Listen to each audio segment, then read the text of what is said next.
இந்த மனுஷன் குத்துக்கல்ல மாதிரி இங்கேயே இருக்காரு. இப்ப என்ன பண்றது?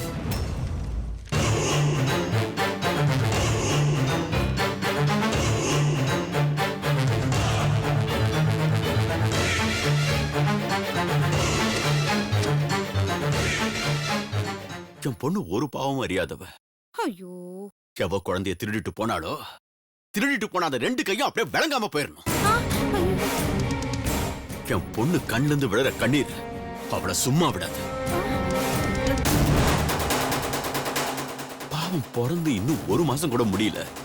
அதுக்குள்ள பச்சை குழந்தைன்னு கூட பார்க்காம பெத்த தாய்கிட்ட இருந்து பிரிச்சு திருடிட்டு போயிருக்காளே பாவி. அவளுக்கு இனி எந்த ஜென்மத்திலும் குழந்தை பிறக்கவே பிறக்காது, பிறக்கவும் கூட. கடைசி காலத்துல தன் குழந்தைய பார்க்க கூட முடியாம, குழந்தை கையில இருந்து ஒரு வாய் சாப்பாடு கூட சாப்பிட முடியாம அவ செத்து தொலையணும். அவன் நாசமா போவா. அவ விளங்கவே மாட்டான், விளங்கவே மாட்டான். காலம் காத்தாலே இந்த ஆள் ஆரம்பிச்சிட்டாரு. இவ்வளவு சாபம் விடுறாரு இந்த மனுஷன். கேட்கும் போதே தலை கிருங்குது. இத பாரு.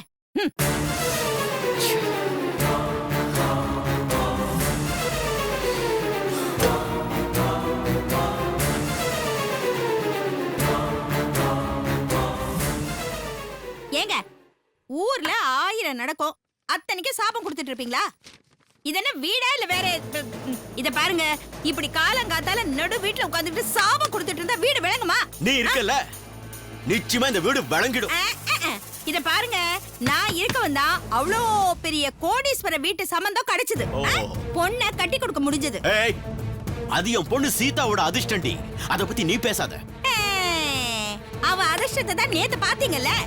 பிறந்து 30 நாள் கூட ஆகல, பெத்த பிள்ளைய பறி கொடுத்துட்டு அங்க எல்லா கிட்டையும் திட்டு வாங்கிட்டு இருக்கா. எவ என் பொண்ணு கிட்ட இருந்து குழந்தைய பிரிச்சு தூக்கிட்டு போனாலோ அவன் நல்லாவே இருக்க மாட்டான். ஐயோ யோ யோ, காலையில இருந்து நான் பாத்துக்கிட்டு இருக்கேன்.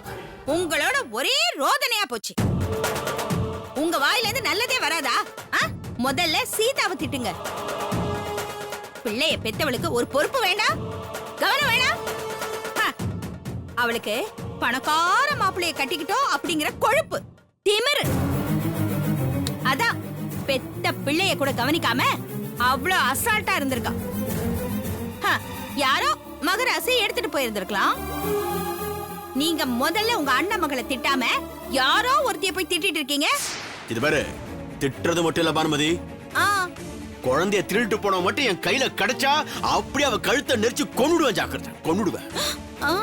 இது பாரு, என் பொண்ணு சீதா மட்டும் இப்படி குறை சொல்லாங்க. அவ அந்த மாதிரி பொண்ணு கிடையாது. பாவம், அவ ஏதோ சூதுவாது தெரியாம வெள்ளந்தியா இருக்கிறவ. அத பயன்படுத்தி எவ்வளோ ஒரு கேடு கட்ட ஜென்மம் அவளை ஏமாத்தி குழந்தைய திருடிட்டு போயிருக்கா. 7 ஜென்மமானாலும் சரி, இந்த பாவம் அவளை சும்மா விடாது. தெரு தெருவா திரிய போறா பாரு, நாய் மாதிரி திரிய போறா. இது பாருங்க, திருடினது ஆம்பளையா கூட இருக்கலாம்ல, அது ஏன் பொம்பளதான் திருடிட்டு போற மாதிரியே சொல்றீங்க? பானுமதி, நான் குழந்தைய திருடிட்டு போனவர தான் திட்டிட்டு இருக்கேன். உனக்கு எங்க வலிக்குது? நீ குழந்தைய திருடினீங்க இல்ல? போய் வேலைய பாரு. எனக்கு நெஞ்ச வெடிக்கிற மாதிரி இருக்கு. அப்படியே குதிச்சு போயிருக்கேன்.